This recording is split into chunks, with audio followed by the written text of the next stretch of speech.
Para nós é motivo de grande satisfação estarmos na residência do nosso amigo e companheiro Raimundo Cipriano para ouvir um pouco que ele tem para nos contar a respeito de sua vida, né? A sua história de vida, história essa que a gente sabe que é assim, de muita luta, muitas conquistas e de grandes vitórias. Senhor Raimundo, nos conte um pouco sobre sua família. Ok. Falar sobre minha família. Eu nasci no dia 7 de novembro de 1935, na cidade de Amontada. Meus pais foram João Cipriano e Francisca Marfim Cipriano, ambos já de saudosa memória. Minha infância passei aqui em Amontada, pela minha deficiência visual, naturalmente, de certa forma, muito querido pelos pais e pela família toda, e desde tenra idade, comecei a contar com a amizade do povo amontadense. Mais tarde, minha família, continuando sempre morando aqui, em 1948, no dia 5 de agosto, passo a falar mais de mim. No dia 5 de agosto de 1948, fui para Fortaleza, levado pelo padre Oscar Peixoto, que ainda vive. O padre Oscar Peixoto veio à Amontada pregar a Páscoa de uma determinada categoria de paroquianos, era vigário o padre Pedro Vitorino, e então ele disse: você quer estudar? Um jovem como você, diziam que eu era inteligente, né? Com certeza é mesmo, né? Provou isso. Inclusive, eu estive até conversando com a sua irmã, nossa querida amiga também, irmã Elomar, e ela me falou que você era considerado o melhor aluno da escola. Isso. E isso prova que você também, para nós, é assim, um grande profissional dentro de Amontada. E sempre que um aluno é um bom aluno, com certeza o fruto é esse, ser sempre um bom profissional. Bom, então eu fui para Fortaleza, levado pelo padre Oscar Peixoto, que me colocou no Instituto de Cegos do Ceará. Você talvez até conheça, saiba onde fica, ali na Bezerra de Menezes, esquina com a rua Padre Anchieta. No dia 5 de agosto eu entrei no Instituto, comecei a estudar no dia seguinte com o professor José Esmeraldino de Vasconcelos, filho da cidade de Sobral, e com o professor Arthur Barros. O alfabeto Braille, que você conhece, é aquele pelos pontos, pelos pontos a gente faz todas as letras, são 6 pontos para se fazer todas as letras, números e tudo mais. Com 8 dias eu já sabia o alfabeto, isso causou muita alegria e até espanto entre os professores, entre os diretores do colégio. O diretor era o Dr. Hélio Góes, era um médico oftalmologista muito bom. A diretora interna era a Dona Maria Prata, que nos tratava muito bem. No fim do ano, 1948, eu fiz as primeiras provas. Naquela época só se falava no curso primário, depois ginasial, né? Eu comecei então o curso primário, em dezembro fiz como se tivesse estudado o ano todo. O Esmeraldino dizia: pode fazer a prova que você passa. Fiz as provas, tirei o primeiro lugar, estudando só de agosto a dezembro. Só de agosto a dezembro eu consegui assimilar todo o programa do primeiro ano primário e, graças a Deus, tirei o primeiro lugar. Sempre, durante o tempo em que eu estive no Instituto de Cegos do Ceará, eu tirava sempre o primeiro lugar a cada fim de ano. Depois, eu terminei os estudos e passei a viver a minha vida própria. Conheci o Dr. Perilo Teixeira, que era político de Itapipoca, Amontada na época era distrito de Itapipoca, e eu, em 1954, comecei a trabalhar em microfone, se bem que eu comecei no microfone, no serviço de alto-falantes A Voz da Liberdade, aqui na Montada, no dia 2 de julho de 1952. E em 1954 fui para Itapipoca para fazer a campanha política do Dr. Paulo Sarazate para governador e do Perilo Teixeira para deputado federal, além do Dr. Rigoberto Romero para estadual, João Hidário para prefeito municipal e muitos outros vereadores e tal. Fiquei com o Dr. Perilo, fui ao Rio de Janeiro em 1956 para tentar uma operação. Estive na Santa Casa de Misericórdia do Rio de Janeiro, na parte de oftalmologia. O médico então achou que o meu caso não tinha solução. Era para ir para a Clínica Bournier em São Paulo, mas o médico achou que não adiantaria.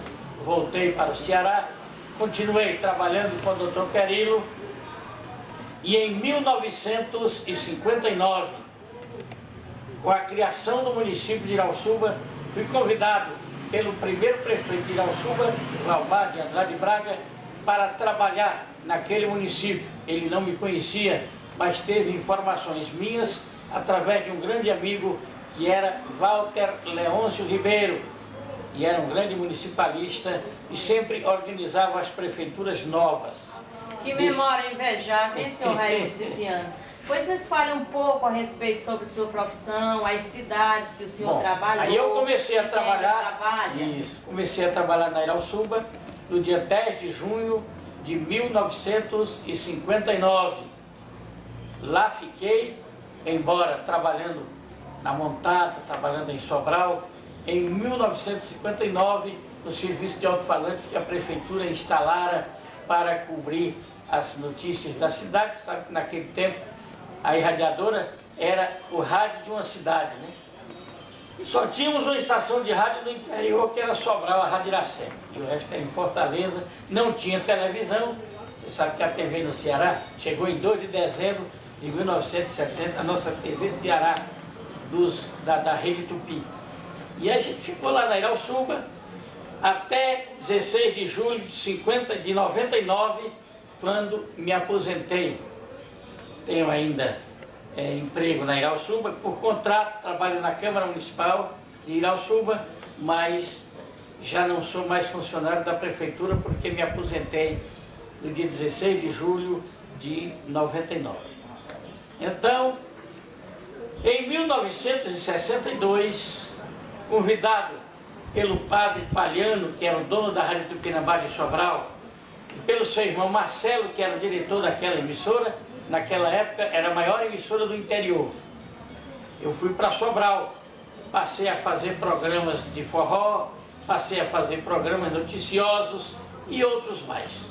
Em 1975, no dia 18 de abril, eu passei a residir em Sobral, como locutor definitivo da Rádio Tupinambá. Morando na própria emissora, havia lá umas dependências, onde eu idealizei uma casa, um apartamento, e lá fiquei. Porém, em 1977, no dia 13 de abril, quando era sepultado o Dr. Perilo Teixeira, o prefeito de Itapipoca, Dr. Geraldo, o subprefeito de Amontada, que era o Albanito, e o vereador José Abílio Bruno, me convidaram para vir morar na Montada. Eu tinha vontade, porque nada mais importante para mim em toda a minha vida do que o município de Amontada. No dia 21 de abril de 77, eu chegava para morar em Amontada. Me instalava numa casa vizinha a essa que eu moro, que é de minha propriedade, a outra casa também era minha, mas eu vendi ao meu amigo José Nilson Soares. Então, fiquei aqui trabalhando na prefeitura de Amontada. Ocorre que em 78, o Zé Abílio e o Albanito romperam a amizade por motivos políticos e eu voltei para Irauçuba, onde não fora admitido. Eu tinha sido admitido em 59 e quando eu saí para Sobral, para Montada, para Itapipoca, eu nunca fui admitido. Sempre me deixaram lá eu sempre recebi, ordenado pela Irauçuba, graças aos prefeitos Antônio Negreiros, Patriolino e Antônio Gaudêncio, entre tal. E além de locutor, eu me metia a cantar, cantava alguma coisa, não era cantor não, mas o pessoal gostava, eu tinha um conjunto lá em Sobral, a gente cantava com acompanhamento do conjunto e tal. Então, esse jornalista fez uma entrevista comigo e publicou no jornal O Povo, eu tenho até um recorte desse jornal, está em Fortaleza, Um Tremembé na Tupinambá, era o nome, o título da reportagem. Eu compus 3 hinos, o hino de Amontada, primeiro o hino de Irauçuba, né? O hino de Amontada, porque na época a Amontada ainda não era cidade, mas quando a Amontada passou a município em 85, e quando o primeiro prefeito, José Agenor, tomou posse em 86, o José Agenor disse que queria que eu fizesse o hino de Amontada. E eu fiz o hino de Amontada. A comissão julgadora foram os vereadores, que nesse tempo eram 13 vereadores da Câmara de Amontada, eles foram os julgadores e havia um outro hino, por sinal muito bonito, do maestro Frota e do Cândido Teixeira, que é meu parente. Eles fizeram um hino muito bonito. Mas o que acontece é que o meu hino foi muito fundo na história de Amontada. Muito bonito também. Isso. Eu comecei da origem, Lagoa do Barbatão e tal, falei muita coisa que eles não falaram. Não sei se por não conhecerem bem a história ou se por falta de lembrança disso aí. Então, por isso, eu acho muito bonito o hino do Frota e do Cândido e guardo como uma relíquia naqueles meus arquivos de gravações em fita e tal.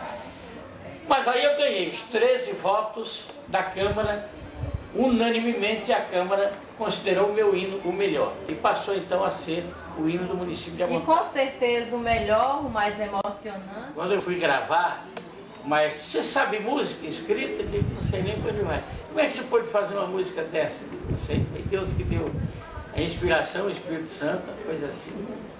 Então, eu fiz também o hino de Irauçuba, como eu disse, e o hino de Tejuçuoca.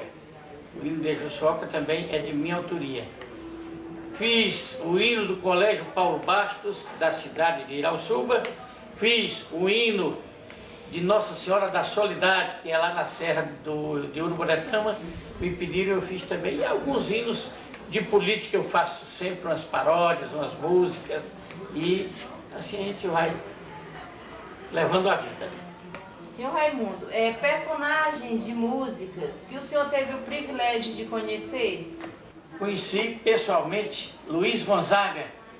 Nosso querido, né, Luiz Gonzaga. Nosso querido rei do Baião. No dia 21 de novembro de 1969, em Itapipoca, o Luiz Gonzaga fez um show e eu tive a oportunidade de apresentar este show juntamente com o meu querido diretor da Rádio Iracuru, José Ivo Magalhães. Eu tenho até este show, mas numa fita difícil de ouvir, porque é um gravador de rolo e dificilmente a gente encontra um hoje. Só se o Edivar tiver um por lá e me arranjar. Nosso amigo Edivar está filmando aqui essa conversa da gente para levar para o Rio de Janeiro. Edivar, que hoje é um nome do cinema aqui na nossa cidade de Amontada. É um menino de grande futuro, gente, né? muito boa. Então eu queria dizer a você, Ivonete, que eu coleciono títulos de cidadão, de cidades que me têm distinguido. Acho que não é porque eu mereça, não, é o pessoal que gosta da gente. Eu recebi o título de cidadão de Irauçuba, recebi o título de cidadão de Morrinhos e recebi também o título de cidadão de Miraíma.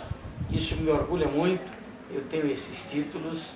Aqui tem um quadro, quando a Verdes Mares, em 69, me condecorou, porque eu acompanhei toda a transmissão da Verdes Mares na chegada à Lua dos primeiros astronautas, os americanos, e tem um quadro aqui, acho que está aqui na parede, me dando um título de honra ao mérito pelo trabalho que eu fiz em Irauçuba, divulgando o trabalho da Verdes Mares, quando os primeiros astronautas norte-americanos pisaram a Lua no dia 19 de julho de 69. Não sei se respondi à altura do que você queria, mas procurei me desincumbir desta missão honrosa para mim, com a maneira realmente que a gente pôde encontrar para responder às suas perguntas. Mais uma vez, meu sincero muito obrigado.